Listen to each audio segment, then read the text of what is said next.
Who you work with to buy or sell your home really, really, really matters. And we care who you work with so you have the best possible experience. In order to help you out, we have interviewed a couple of realtors. And so we have some interviews, and you're welcome to go ahead and watch those. If you have a friend or family member or somebody that you have been considering and you're not quite sure what to ask, I have those questions down below. And I'm going to kind of walk through some of them because some of them I think are super important, some of them are not so important. But I do want to just mention some of the hardest transactions we've been a part of have been. Now, you may have a family member who's a fantastic real estate agent.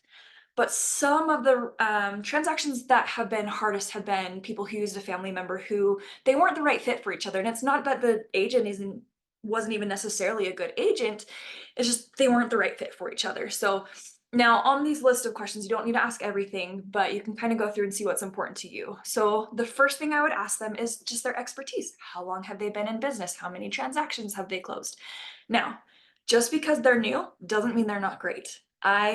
Some of the best agents I've worked with, I've started from when they were brand new and they were great from the get-go. The biggest thing that I've noticed is if they have a fantastic mentor, those ones are always fantastic from the get-go.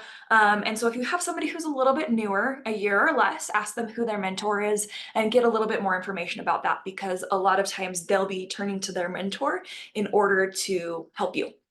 And if they're new and they answer every single question, because it's always okay if they say, I'm not sure, let me find out, just realize that there's a lot to learn in this industry.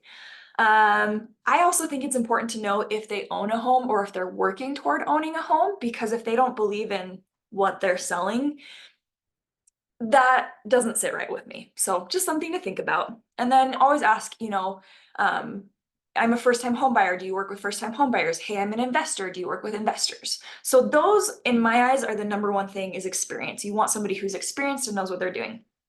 The next thing is to establish communication. So some agents work Monday through Friday, 9 to 5. Some agents work mostly in the evenings and weekends. So establish, hey, if I see a house that pops up on a Sunday, are you willing to take me out and see it?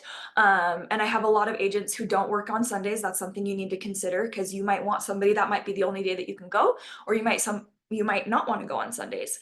I will say that a majority of people try to get out on Friday and Saturday, put in offer Saturday, we go under contract Monday. If you can avoid that, do it.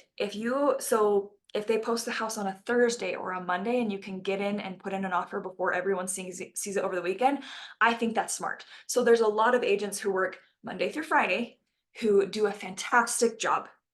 So that's just something to consider.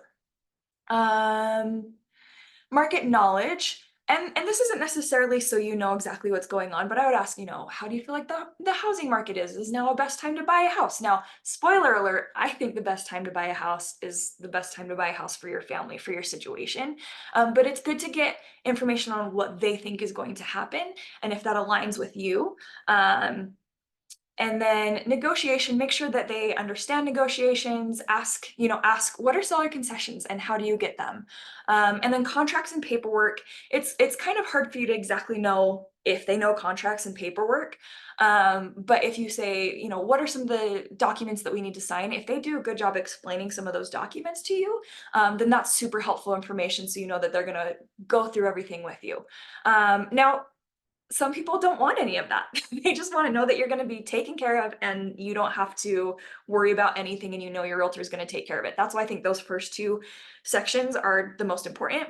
And then payment expectations. So whether you're on the buy side or the sell side, you need to talk about payment. There are some discounted real estate agents for less work, and just, consider, do we want everything just done for us, or do we want to, some things are a la carte, some things are, hey, we'll just list your house for this much.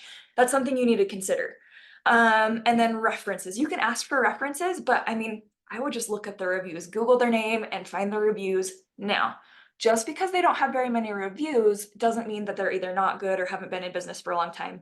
Some of the best agents we've worked with have actually worked under somebody else for a while and then gone out on their own. So that's just something to consider when you're out interviewing somebody, and especially if it's a family member or a friend, including us. I know I'm not a realtor, but when you are deciding to work with us, if we were friends or family first, we want you to decide that you really want to work with us and make sure we're a good fit. We know we're the best fit for most, but if not, we're always happy to refer, and an agent should be willing to do the same thing.